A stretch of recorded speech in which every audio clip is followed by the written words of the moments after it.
Okay, solve problem F17-13. A uniform cylinder 60 kilogram cylinder bar is initially at rest on a smooth horizontal plane when forces are applied. So it's laying flat on the floor, a smooth floor, and we got two forces applied.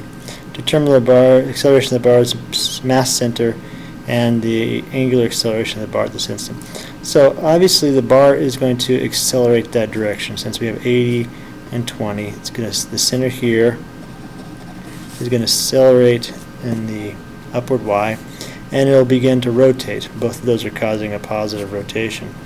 So at this instant it'll be going straight up and rotating, but because it's a rest. But obviously after time it'll kind of curve around. But all we're cared about is the initial movement. So let's sum the forces in the y direction. In the y direction, we have 20 down.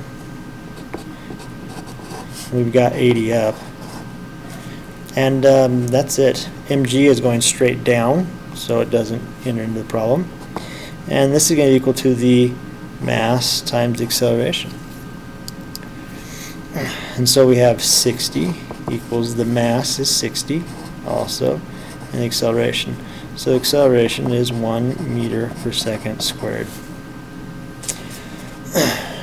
Now let's sum the moments about g. The center of gravity right there.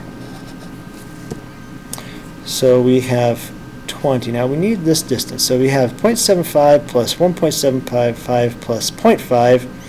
So that's 2.5 plus 5 is 3 meters across the whole rod. And so the center of gravity is 1.5 meters from each end. So the distance between the 20 and the center is 0.75. 1.5 minus 0.75.